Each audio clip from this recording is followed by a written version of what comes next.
New York City is right on the edge of financial disaster this morning, and this time, as they said at Pearl Harbor, it's no drill. This is the CBS Morning News with Hughes Rudd in New York and Bruce Morton in Washington. Good morning. This is Friday, October the 17th, and here's what's happening besides the imminent bankruptcy of New York City. Railway clerks with the Southern Pacific have walked out, and some 700 passengers are stuck where they don't want to be. Leonid Brezhnev says the reason he canceled a meeting with the president of France was that he had a cold. The Cincinnati Reds are leading the World Series. Later, we'll hear from a physician who says Karen Ann Quinlan will recover from her 6-month coma within a few weeks, although he hasn't examined her. We'll have a report on some families in West Virginia who are being made homeless by good news for the coal country, and we'll hear about a court case being tried by television. Well, once again, New York City is on the brink of fiscal disaster, and this time it may really be going over the edge in spite of all the last-minute life-saving efforts which Robert Shackney has been following. The latest plan to keep New York City from going broke had been in serious trouble from the day it was hurriedly put together by the governor, the mayor, business and banking leaders, and the state legislature 5 weeks ago. The biggest problem, trustees of union pension funds were reluctant to lend the city money, and pension fund money was an essential part of a $2 billion package that was supposed to pay New York debts up until December. Earlier, state unions had won a court case against using their pension funds to bail the city out. And yesterday, the city's teachers' union joined in that refusal. Union President Albert Shanker, already involved in a contract dispute over proposed school budget cutbacks, said his union had given all it could. So early this morning, Felix Rohatyn, the city financier trying to raise the money to pay the city's bills today, $450 million worth, came out to say that he couldn't do it. I'm sorry to have to tell you that the teachers' pension system has voted against making the commitment to us. We have, they voted once, 3-3 tie with the teacher representatives voting against, and therefore they were unable to complete their commitment. And if there is no further change at 7 o'clock, does this mean New York will default tomorrow? I would think if this stands, the likelihood is very great that we will default tomorrow. Default, if it comes, will in its first stage mean that $453 million of city debts, borrowed exactly 1 year ago, will not be paid back as they are supposed to be when the banks open at 9 a.m. Eastern Time this morning. City workers have already been paid this week, but with the collapse of city financing, it's not certain how much of the payroll will be met next week. There's no immediate threat to welfare payments, but no one is sure how effectively the system can be maintained or for how long to help the million people who depend on it. The immediate financial problem created by default. This month, New York will be short $600 million. Next month, $400 million more. By the end of the year, $2 billion in debts and payrolls and bills will not have been paid. No one knows how bad the effects on people will be, and no one is sure if other cities in the whole country won't feel the effects.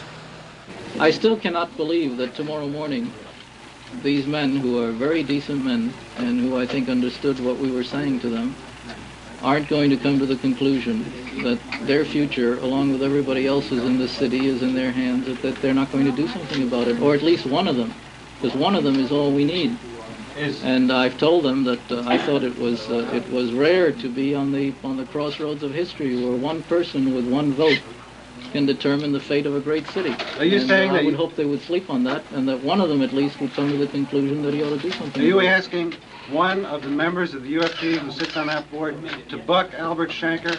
Is that what you're asking? Yes, I am. Why did the teachers' union refuse to help out and precipitate the financial crisis?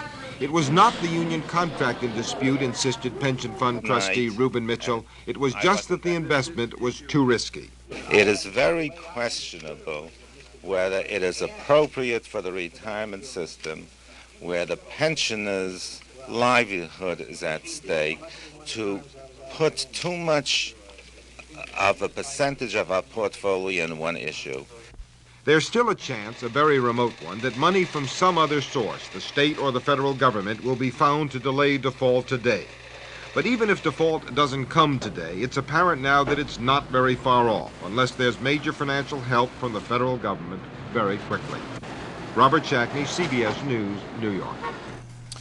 And let's go back to Robert Shackney again for an up-to-the-minute report on what's happening at that meeting about New York City's busted bank account. Bob?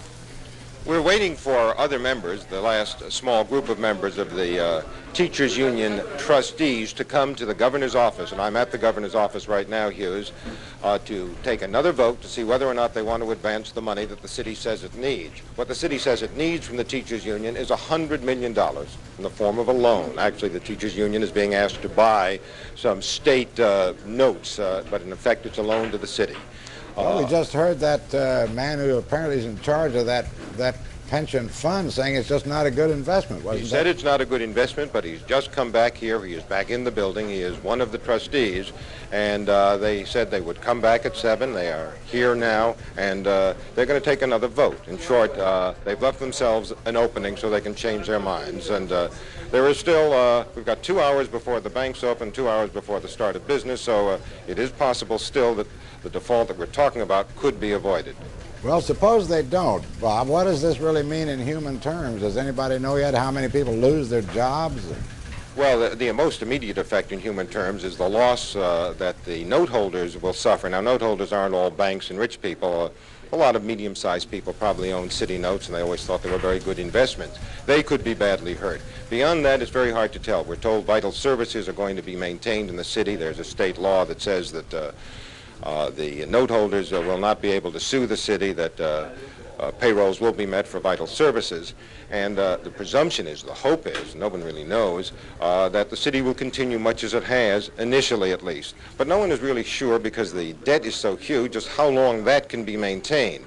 There is a risk, said Felix Rohatyn last night or early this morning, that part of the payroll won't be met, and then suddenly some city workers aren't going to be working, and then it's very hard to tell. If sanitation men don't work or don't get paid, will they work? If city services are cut back, what will happen? Is there a risk of social disorder? Would National Guardsmen have to be brought in? Now, these are things that people worry about. No one thinks it's necessarily going to happen, but as Felix Rohatyn said a month or two ago, all these scenarios in something as big and unknown as a New York default are equally credible. And once the services are cut off, then no one knows just how badly people will be hurt. The end result, said one banker, is that New York could turn into a Calcutta. Wow. Well, we'll be back to you later, Robert. Thank you. Now here's Bruce Morton in Washington. Bruce? Hughes, Mayor Beam called the White House during the night to tell President Ford what was happening in New York and was told the president knew of the situation but was asleep. Mr. Ford is on the record as saying default would not be catastrophic. Vice President Rockefeller is on the record as saying it would be. Most of the various proposals for federal aid involve new legislation of one sort or another. Congress won't return from its Columbus Day recess until next week, and it would probably take the House and Senate some days or even some weeks to agree on a bill to help New York, even if there were general agreement that help should be offered. Today's other economic news is mixed. On the good side, industrial production went up 1.9% in September, the biggest one-month increase since 1964, and the 5th consecutive monthly rise. The gross national product figures due out Monday are expected to be up sharply, too. But on the bad side, welfare costs rose 20% during the last fiscal year, in large part because of the recession. And Blue Cross Blue Shield says that the 6 million federal employees it covers will start paying around 35% more for their health insurance starting January 1st. Secretary of State Kissinger leaves on his 8th trip to China today, paving the way this time for President Ford's visit later this year. Bernard Kalb reports. Kissinger departs for China later today, his 8th trip to Peking since his celebrated secret visit in 1971. And again, his agenda calls for arranging a presidential visit, this time for Gerald Ford. The last time it was Richard Nixon who journeyed to Peking in 1972. The secretary has already gone on record as saying he does not expect his visit to result in the establishment of formal diplomatic relations. The stumbling block is obviously U.S. support for Taiwan, which is regarded by China as an offshore province. But their mutual objective, both Washington's and Peking's, to try to curb Soviet influence, continues to be the central factor in the developing relations between the two capitals. Kissinger and the Chinese will discuss bilateral and international issues, but any decisions reached will most certainly be left for the president to announce on his projected visit, since the secretary cannot be expected to scoop his boss. The U.S. envoy to Peking, George Bush, expects the visit to go smoothly despite China's strong protest this week against the activities of Tibetan exiles in the U.S. Bernard Kalb, CBS News, Washington. The time now on the CBS Morning News, 10 minutes after the hour. Next, highlights of last night's game.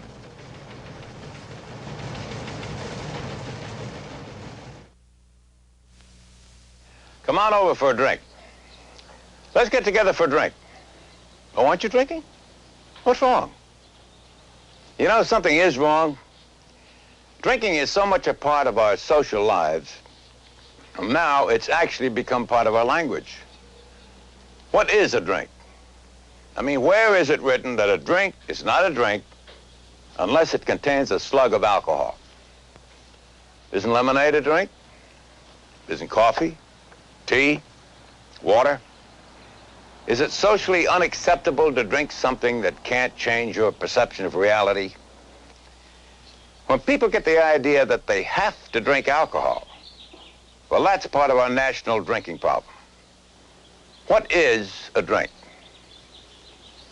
Think about it. For information or to help someone, write alcohol, Box 2345, Rockville, Maryland.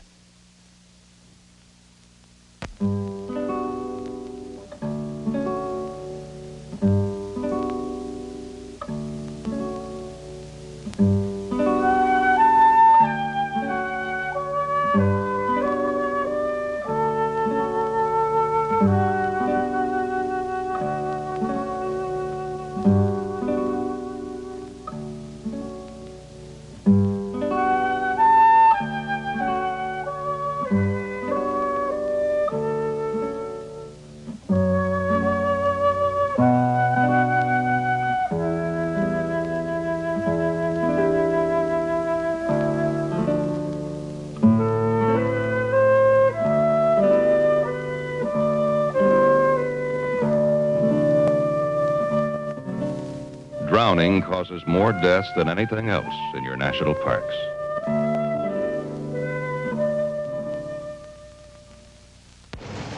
Now 12 and a half minutes after the hour. Almost 8,000 clerks for the Southern Pacific Railway have gone on strike in a dispute over work assignments, and other unions, including the train crews, are respecting the clerks' picket lines. The company says the strike's illegal and that it'll go into court today to try to get a back-to-work injunction. But in the meantime, 4 Amtrak passenger trains with a total of 720 passengers aboard have been left stranded at various points along the routes.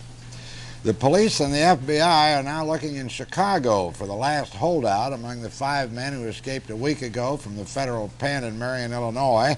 According to the FBI, Dennis Hunter surprised a truck driver in southern Illinois yesterday, forced him to drive to Chicago, then took his money and identification cards. The 4 men who broke out with Hunter were recaptured in southern Illinois or Indiana earlier this week. Well, the Cincinnati Reds recaptured the lead in the World Series, beating the Boston Red Sox last night. Ray Gandolf tells us how. Well, that's easy, Hughes. Don Gullett pitching, Tony Perez hitting, finally. And it was the only game of the series so far in which the outcome was clear from the start. Well, maybe not quite clear from the very start. Denny Doyle, the second Boston batter in the first inning, ripped a triple over the first base bag into the right field corner. Nobody knew it then, but that was going to be the last Red Sox hit until the 8th. It became a run and a 1-0 lead when Carl Yastrzemski delivered a sacrifice fly to Ken Griffey and right. But scoring first has meant very little in this series. In the Cincinnati first, with Pete Rose on third, Joe Morgan on second, Johnny Bench flied to Juan Beniquez in left, and Beniquez threw out Rose at the plate with a marvelous AstroTurf bounce. Beniquez in a less glorious moment, Gullett literally sawing the bat off in his hands. A clear picture of how Gullett was firing last night. And then in the 4th inning, Tony Perez, 0 for 15 in the series, tied the game at 1-all with one majestic swing. In the fifth, Gullett set out to win his own game, hitting a single up the middle with 2 out. Then Pete Rose, with 2 hits and a walk for the night, sliced a double past Beniquez into the left field corner. That scored Gullett and made it 2-1 Cincinnati. Then with Bench and Joe Morgan on base in the sixth, Perez performed his second act of contrition, another mighty home run to left. It sent Boston starter Reggie Cleveland to the showers and all New England into mourning. Cincinnati added another run in the eighth, making it 6-1, with Gullett mowing the Red Sox down like a left-handed scythe. But after 2 quick outs in the ninth, he gave up 3 straight hits. The third one, a double by Fred Lynn, scoring Yastrzemski. Cincinnati manager Sparky Anderson, who abhors complete games the way nature dislikes vacuums, took the ball away from Gullett with 1 out to go. And Raleigh Eastwick, the young Adonis from Haddonfield, New Jersey, got the final out on 3 pitches to Rico Petrocelli. The Reds had made it look easy, 6-2. And they go back to Boston, needing only 1 of 2 games there to become world champs. Jack Billingham will try to win it for them tomorrow against Bill Lee, and if the Reds don't make it then, they'll have to face old Luis Tiant again on Sunday, and Anderson may have 9 pitchers go 1 inning apiece. 16 minutes now past the hour. In 1 minute, NATO War Games.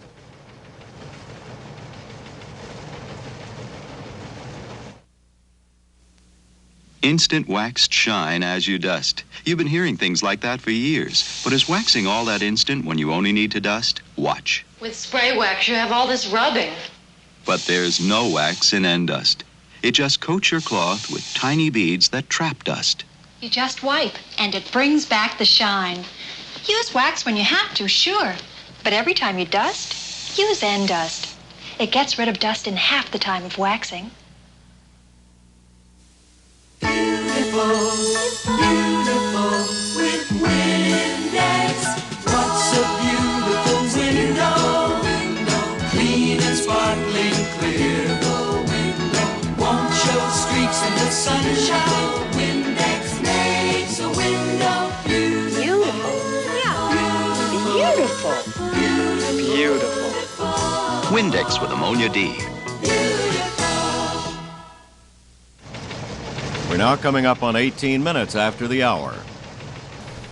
Soviet Communist Party Chairman Leonid Brezhnev says it was bad health and not bad diplomatic feelings which made him cancel a meeting Wednesday with France's president.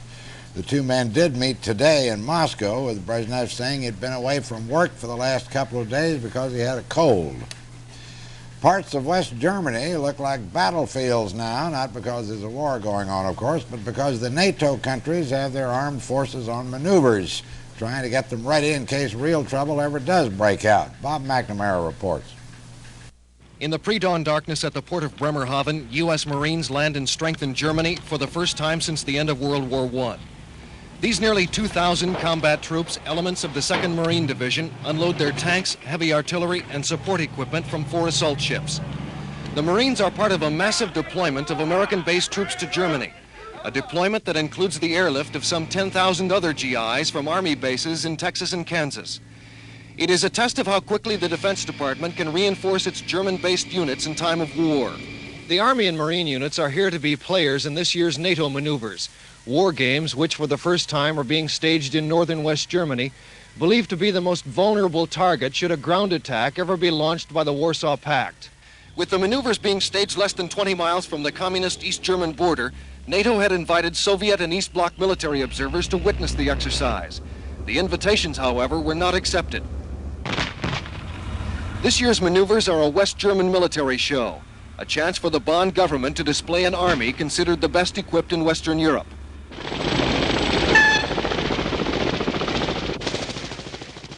The Marines, however, as expected, have drawn the most attention. Acting at the command of the West German Army, the Marines simulate a series of helicopter assaults. By working together, NATO hopes to better integrate its various forces stationed in Central Europe. And though the Marines play a major role in this maneuver, they are not included in any future alliance defense plans for West Germany. Instead, military officials emphasize the Marines are here only for the exercise, to bring diversity to a maneuver, a diversity that has never been seen here before. Bob McNamara, CBS News, near Celle, West Germany. As we mentioned, Henry Kissinger leaves for China today. The Secretary of State has been the center of a small flap here after the Washington Post reported some candid Kissinger comments about Richard Nixon and Jacqueline Onassis. The comments were meant for Kissinger's dinner partners at a state affair in Ottawa, but an open mic on his table let reporters hear them too. Ike Pappas asked Kissinger for his reaction at a party last night here in Washington. The question is, how do you feel about having your conversation like that, eavesdropped upon and publicized and so forth? What are your reactions to that? It was a private conversation. I think it was a second-rate thing to do. Second-rate of the press to pick that up and to publish this, yeah. Well, since they have, would you mind? I asked you to elaborate on some of the things that you said about Mr. Nixon. Was it true that you said that he was an unpleasant, odd man, or? I don't want to go into this. These are excerpts of conversations separated from their context, and I'm not going to comment on eavesdropping.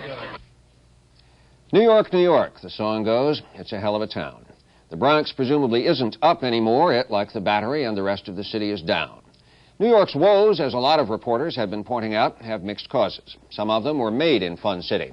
No other town chose to pay its policemen, sanitation men, teachers so much, or to guarantee them so much in retirement benefits. No other city chose to pay its welfare recipients so well. No other city chose to run 18 city hospitals. Chicago, by comparison, has one. No other city offered a free college education with the lease to your cold water flat.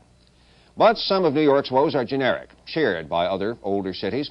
White flight to the suburbs, the loss of jobs, a declining tax base, a cycle of loss breeding shabbiness, breeding more loss.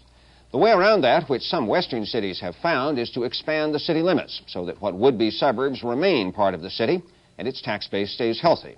New York, an island, couldn't do that. And when all is said and done, there is something special about the place. It drew immigrants from all the 50 states with cardboard suitcases at the bus station or expensive luggage at the airport. Richard Nixon went to New York in the 1960s because, he told a reporter once, if you were a lawyer, it was the fastest track. Well, it was also the fastest track if you were an actor, a tailor, a dancer, a writer, a chef. Farm kids throwing baseballs wanted to be New York Yankees. It's sad to see all the glamour wearing thin now, municipal leaders snarling about general strikes, the city sinking shabbily under waves of debt and crime and spray-painted graffiti. Julia Taft was on this broadcast the other day. She's the woman in charge of the Vietnamese refugee program, and she said it's almost finished, that those 3 camps they've been using are almost empty now. Maybe there's a new use for Pendleton and Chaffee and Indiantown Gap. They could take refugees from New York City.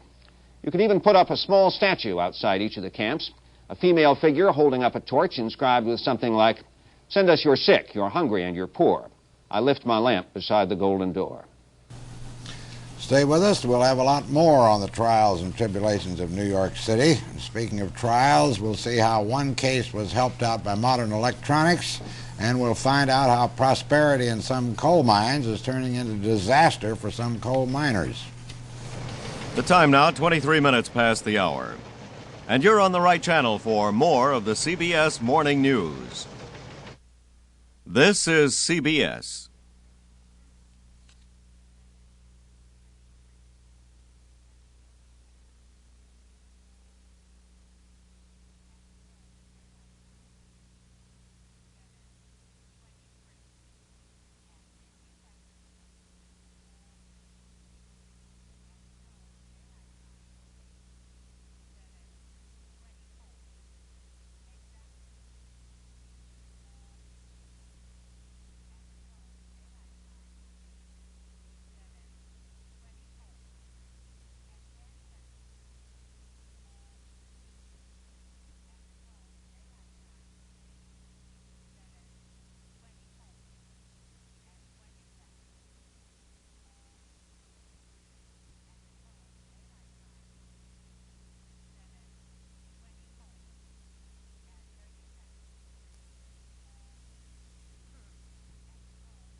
"25 minutes past the hour.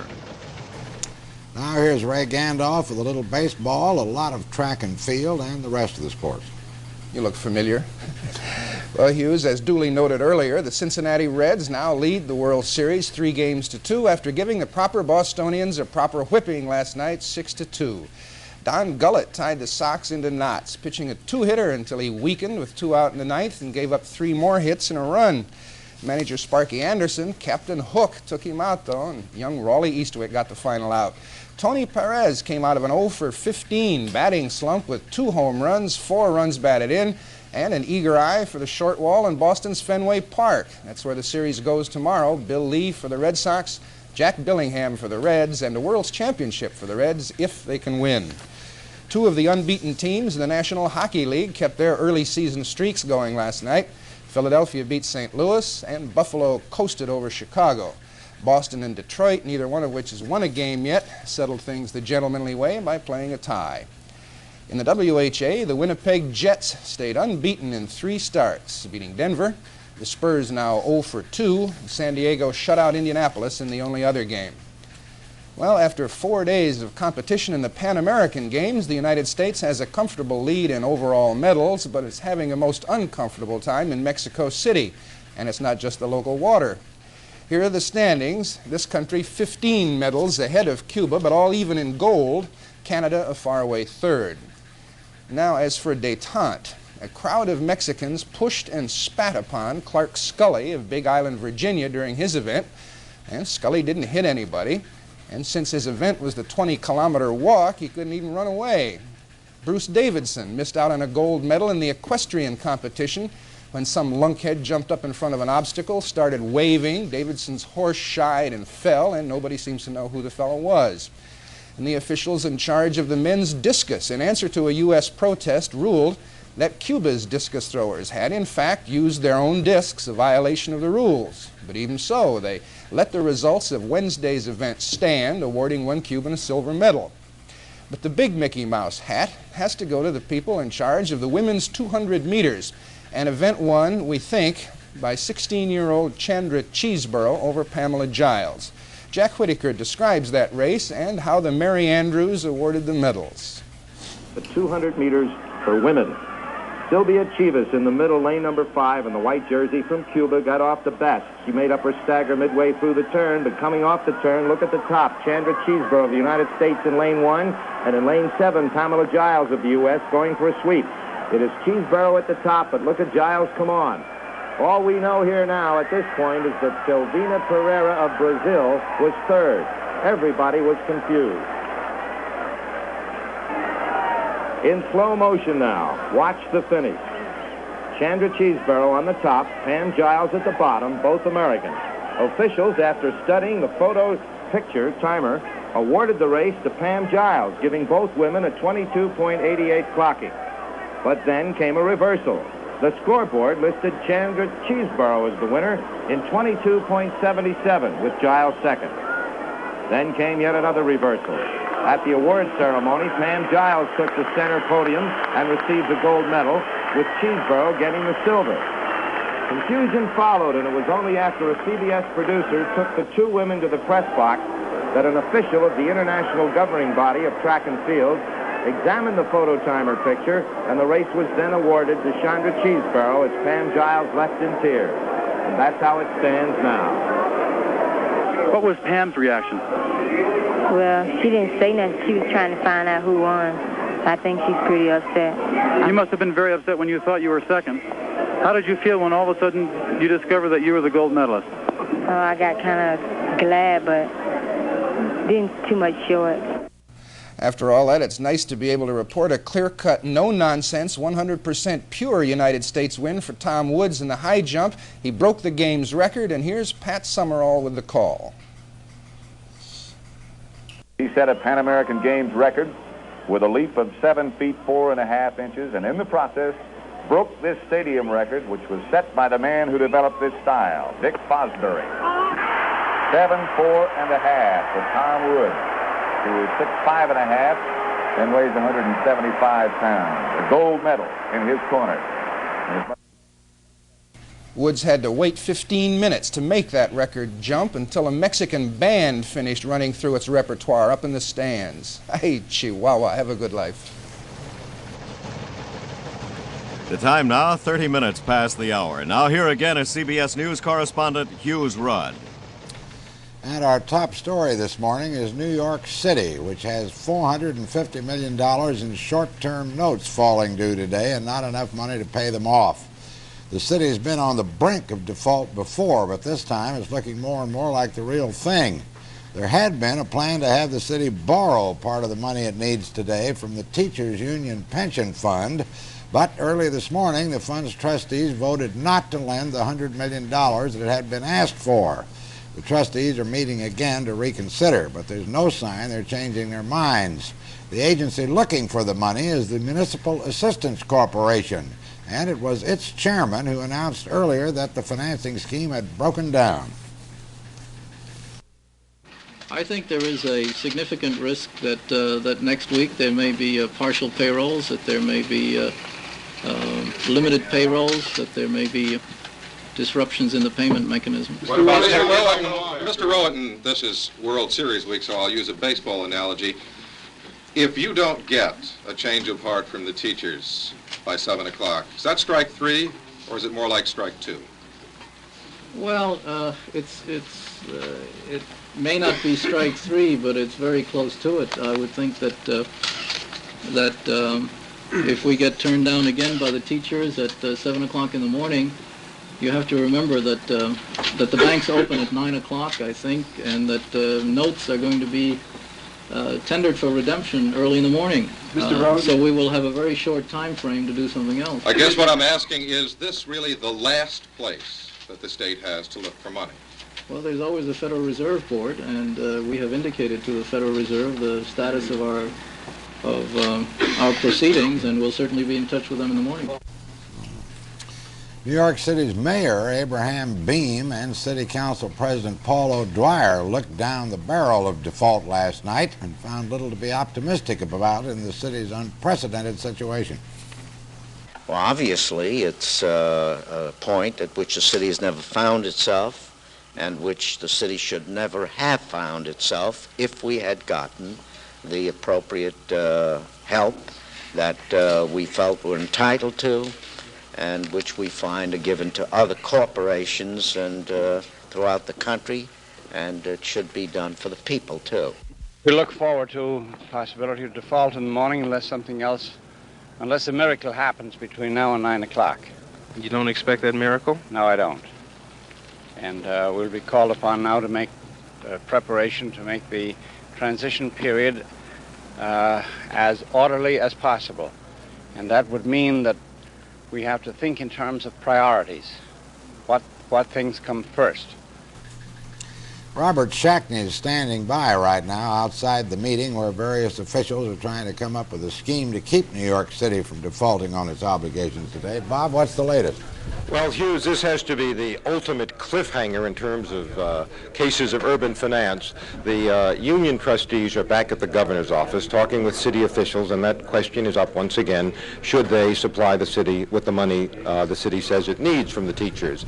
At this point, all we know is that the union trustees are talking tough. They say they've seen no reason to change their minds, but they don't rule out changing their mind. So it has to be remembered that while it looks like default is almost certain, it's not an absolute certainty. There is some give. It is possible that the teachers union may be asked to give somewhat less money. It's possible that the state controller will find some money that somehow he couldn't find before to help the city. These kinds of last-minute rescues have happened before, so there's still time for another last-minute rescue. At this point, we have no evidence that it'll come, but we're not quite at default. We're just hanging very perilously close to the edge. Are there any cynics down there who are saying off the record that maybe this is just the city trying to pressure President Ford and the federal government? The cynics aren't saying that. They are saying that perhaps the different political forces at work here may be trying to pressure each other. You must remember that the teachers union is engaged in a rather acrimonious contract negotiation with the city over proposed budget cutbacks. You must remember that different forces are trying to get their best cut of the available dollar once the cutbacks take place. So there's obviously a lot of politics going on, and sometimes things are not what they seem. Still, you have to say on the basis of what is known that things are very, very risky right now, and even if people intend to provide the money at the last minute, there's really not much time to get it into the banking system. They've only got a few hours left. Well, aside from the unions involved, whose members would be laid off and so on, what about we have more than 1 million people on welfare in this city. What's the forecast of what would happen to them in this situation? Immediately, it is expected the welfare system will continue to have the money to pay pay the grants. However, welfare is administered by city workers, and of course, what happens to their payroll? Well, we don't know. How much will their payroll be cut? We don't know. And of course, while the welfare grants are financially supported by the federal government, half of it is paid by the federal government. The law requires that the state and the city put up the other half, and if the money isn't here, if this city is in default, then of course, in some time, in several weeks, there may be questions about welfare. And that, of course, raises questions about a lot of other things. Thanks very much, Bob. Now here's Bruce Morton in Washington. Bruce. Hughes, New York's Mayor Beam phoned the White House during the night to be told that President Ford was aware of the situation in New York but was asleep. Vice President Rockefeller says there is no immediate action the president could take anyway, but that once the city straightens out its finances, Congress will have to act to guarantee its bonds. Congress comes back next week from its Columbus Day recess, but House and Senate agreement on any action involving New York would presumably take some time. With us here in the studio is economics correspondent George Herman. George, there's been a lot of debate about what default would do to the country at large. Some people claiming, it would be just awful for everybody, and others in the administration saying you'd hardly notice. What would it do?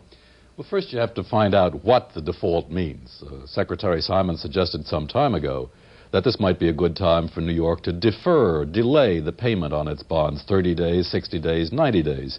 Now, that obviously would not bring about any Holocaust. That would not bring the markets tumbling down. That would just give New York a little time. After all, New York does have some income. And a deferment of 30, 60, 90 days would not wreak serious havoc among the bond markets. On the other hand, if New York completely collapses, if this is just the start of an avalanche and everything goes down the drain, which does not seem at all likely, that would have quite a serious effect on the bond markets, quite a serious impact, which is what I'm trying to say, on the whole economy. What can the federal government do?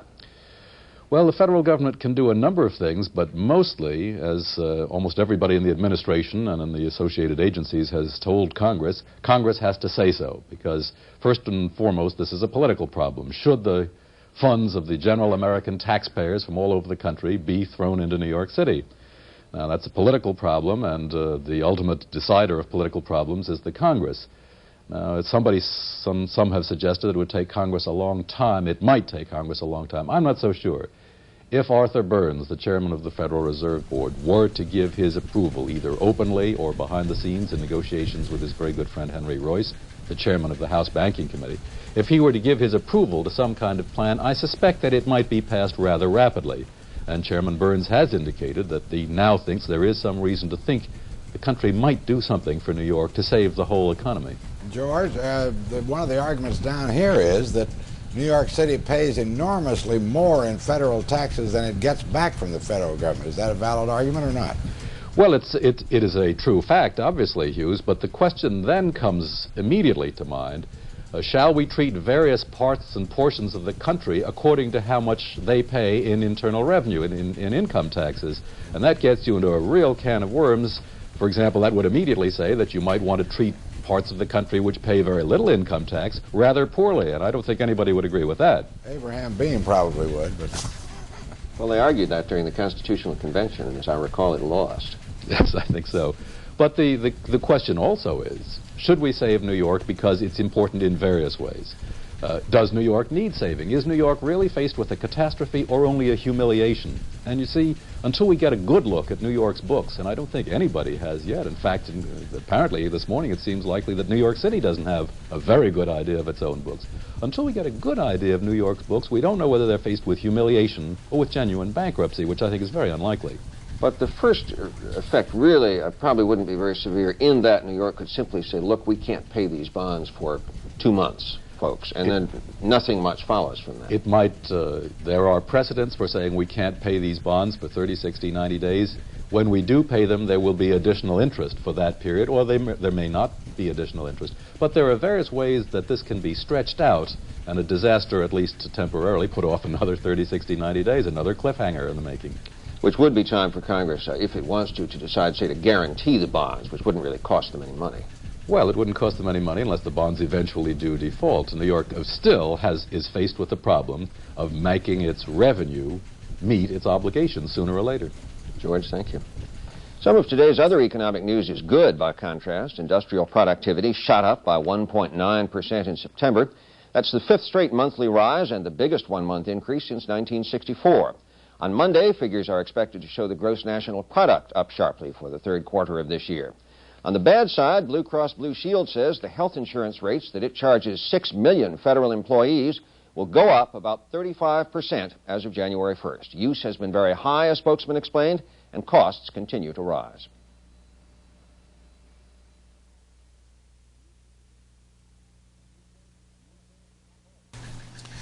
A New Jersey court will be opening a hearing Monday in which it will, in effect, be trying to define death. Specifically, the court will be trying to decide whether Karen Ann Quinlan is dead, whether the deep coma the 21-year-old woman has been in for the past 6 months has left her beyond the point of no return, whether or not the respirator which has been breathing for her should be turned off. Miss Quinlan's parents say that it should, that she has a right to die, but the hospital has said no. And now there are suggestions that she may be able to breathe on her own. One man holding to that theory is Dr. Milton Heifetz, chief of neurological surgery at Cedars-Sinai Medical Center in Los Angeles. Dr. Heifetz is author of a new book entitled The Right to Die.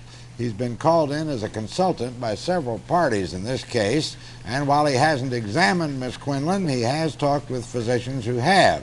Harold Dow asked him about the prognosis.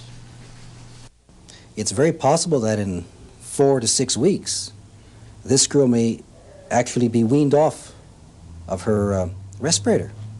There's evidence right now that well, she's only on the respirator part-time, and one of the consultants feels that she may actually be able to get off of it much sooner. So it's possible that she may be free of the respirator in a short period of time. The attorneys in this situation are not discussing it from a gentle, non-adversary point of view. They're taking stands, and this makes me suspect of the motivation of some of these attorneys. Well, doctor, they say if Karen Quinlan stays on the respirator, she won't live very long, or at least her chances of living aren't that good. And if she comes off, her chances aren't that good. The odds are that Karen Quinlan will eventually be weaned off the respirator, that she probably could live without the respirator maybe in 4 to 6 weeks. Dr. Milton Heifetz talking with Harold Dow about whether or not Karen Ann Quinlan's respirator should be turned off. The time now, 17 minutes before the hour. In 1 minute, the coal boom brings problems to Logan County, West Virginia.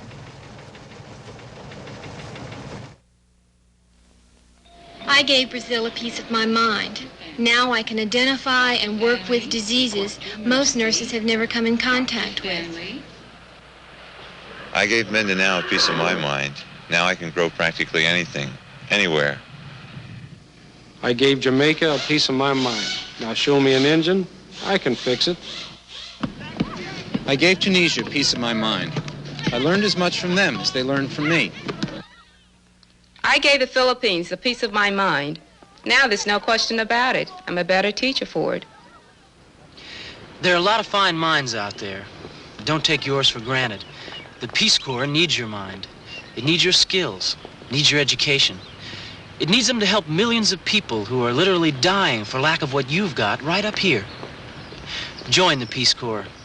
Give the world a piece of your mind.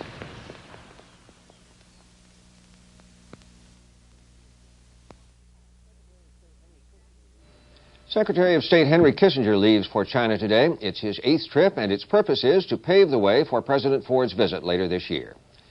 The Associated Press quotes informed sources as saying that the CIA was prepared to pay the mafia as much as $100,000 to kill Fidel Castro at the time of the 1961 Bay of Pigs invasion.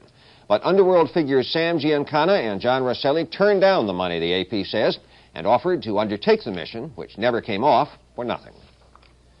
The federal government wants us to use more coal and wants coal mining in West Virginia increased 50%. In the southern part of the state, where Congressman Ken Heckler says 10 coal and land companies own 3/4 of all the land, Some families who've lived in company houses for years are being evicted to make room for a coal processing plant. Hal Walker reports. You are not going to run a country. You are not going to mine coal unless you've got people. Unless you've got a tipple here, there's not going to be anybody here to mine any coal. You have to process coal, sir. You have to process it. You're moving the people out to put in a tipple. Where to say 400 jobs and 400 people. The battle is over 32 homes nestled in the valley along Rum Creek in Logan County, West Virginia. The owners of this land, the Dingus Rum Coal Company, to make way for a new coal processing plant, plan to demolish all of these houses, plus the tiny community post office and the Hutchinson Holiness Community Church. These are some of the famous or infamous company houses of Union legend. They rent for under $50 a month. Already the coal firm has raised the old company store, and as each house becomes vacant, the wreckers go to work. Eviction notices went out in September, but most of the people who have lived along this creek most of their lives have no idea where they'll go next. I guess we'll just have to find us a place to go to. Where? Just anywhere we can. 15 more days, all we got. Where are you going to go? I couldn't tell you. Well, I really don't think it's fair, but you can't stand nowhere this progress. It's got to come. In their frustration, the residents turned to federal and state officials, to the union, and to their congressmen in Washington. God put the coal in those hills, but God didn't give the coal companies the right to come in and move these people out like so much slag with bulldozers. They have no right, regardless of their absentee ownership, they have no right to exploit the people in this state and not do something for the problems they create. Our people in the state here deserve housing. I'm very proud, but I'd be very prouder if they'd extend them a little more time till maybe I could find a house, Mr. Heckler. I love everybody. I don't want nobody as my enemy. I'm just a poor widow woman. But I'm proud to be a living, and I'm proud to have a roof over my head. Bill Berry, who has taken care of you? Dingus Rum Coal Company has taken care of you without one dime interest. Now, you people can buy land if you want to pay for it. Where are we going to find this land? I saw in the paper tonight where there's 20 acres for sale for $14,000. How many houses have been abandoned on Rum Creek? You simply tear them down or you burn them down to keep the land, but to get rid of the people. Well, I can't understand this. You know not about your talking. We burn no houses down. We tear houses down when it becomes impractical to rent them at $30 and $40 a month. They were stupid to lose money on housing. Now, if you people want to pay for them, we'll give them to you. We'll arrange you a trailer lot. That's the only solution. A trailer lot. You're taking human beings and putting them in a doghouse. The feeling one gets is of the inexorable movement of wealth and power, and the hopelessness of a people who are indeed about to be removed from land they love, all in the name of progress. Hal Walker, CBS News, Hutchinson, West Virginia. The U.S. Court of Claims here tried out a brand new procedure yesterday, one which could revolutionize the way in which the legal system works. For about an hour, this conference room at telephone company headquarters in Washington was turned into a courtroom in which judges, for the first time, were able to hear and see legal arguments from another city via picture phone. Picture phone technology has existed for several years on a limited basis. It involves small-screen, two-way black and white television combined with a phone. Many in the legal community see it as a means of saving courtroom time and money by making possible arguments and testimony from various parts of the country. The experiment, during which no filming was permitted, involved an actual case, with 3 U.S. Court of Claims judges in Washington hearing opposing lawyers in New York argue a construction company's $250,000 damage suit against the government. The picture phone system allowed the judges to frequently interrupt for questions or clarifications, and they took the case under advisement. I was very pleased with what I heard, what I could see, and the way everything went. I found myself totally forgetting that I was in this situation. It felt like a courtroom. We were talking right back and forth to the lawyers in New York. It seemed impossible that the miles were in between. Committees of the American Bar Association still have to evaluate this electronic experiment, but television has already been used in some courts, and judging by the reaction of the participants here, the picture phone would appear to have a place in future legal proceedings. Barry Seraphin, CBS News in Washington and New York. As for the weather, it's rotten in the southeast from the lower Mississippi Valley to the eastern Gulf Coast. Thunderstorms and heavy rain extending from there north through the Ohio Valley and the mid-Atlantic coast. The rest of the country looks fine, except for some light rain in the state of Washington that probably will move into Montana. We have 10 minutes to go in this hour, and you're watching the CBS Morning News with Hughes Rudd and Bruce Morton.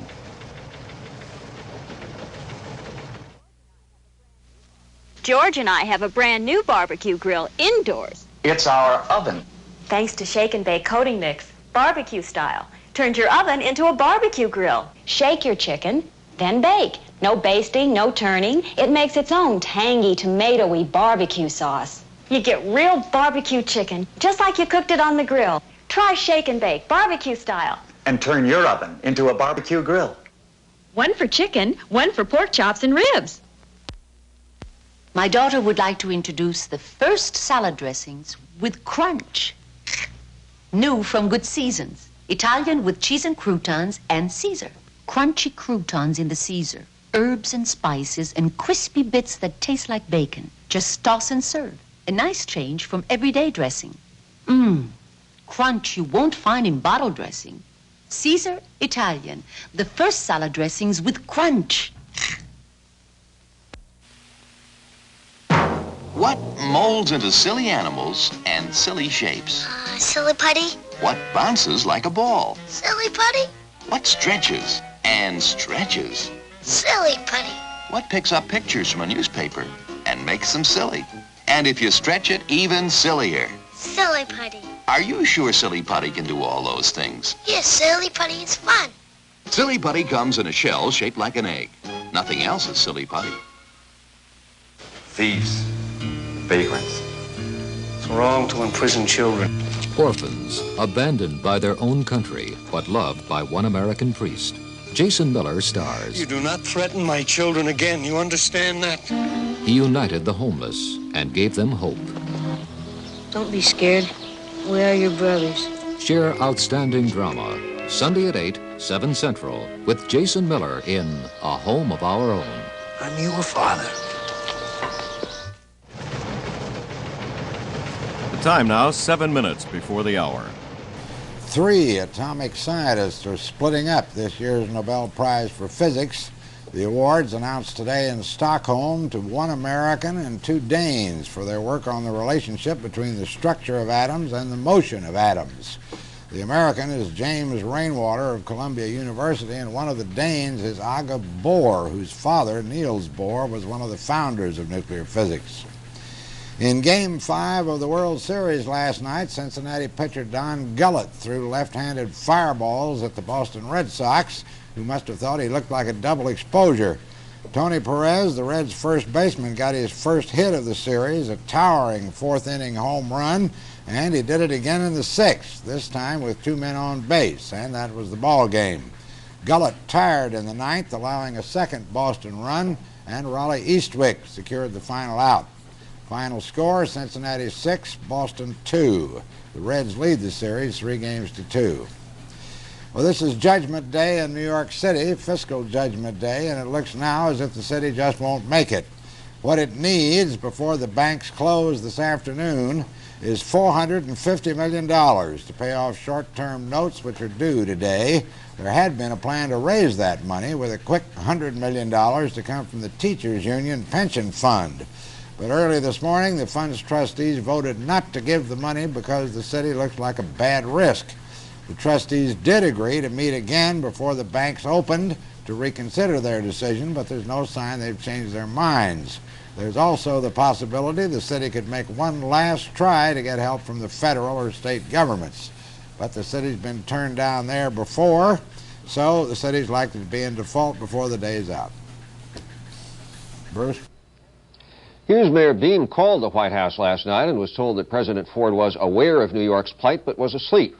In any case, there's some question whether the president could do anything immediate for the city, even if he wanted to, and he's on the record against federal action.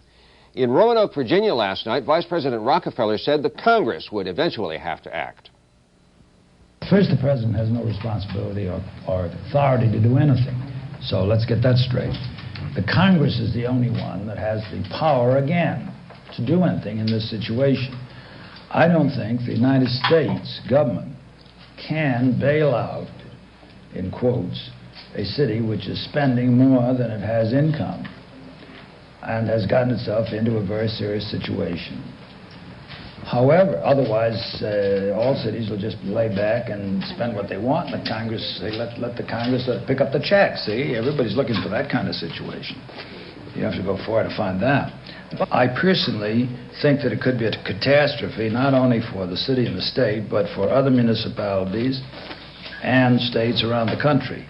And the cost of borrowing money could be so high as to really have a very serious effect on our communities throughout the nation. So I think this is a very delicate situation, but that nobody can do anything until they put their own house in order. After they do that, then I think Congress is going to have to be ready to act very, very swiftly. There is some economic good news this morning. Industrial production for September climbed for a fifth straight month, up 1.9%, which is the biggest one-month increase since 1964. The gross national product, that figure will be out on Monday, is also expected to be up sharply, rising about 10% for the third quarter of the year. Economists are encouraged by these signs of recovery, though some are saying the figures may make the recovery seem stronger than it really is. Hughes? And we'll be back Monday. Thank you.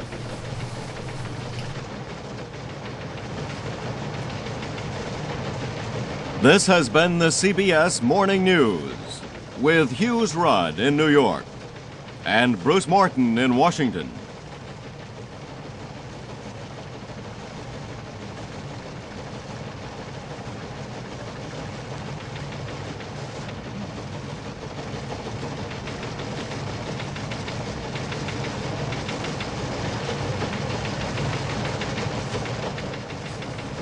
Henry S. Ruth, Jr., former Watergate special prosecutor, will be the guest this Sunday on Face the Nation.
For the news of the day ahead, watch the CBS Evening News with Walter Cronkite tonight.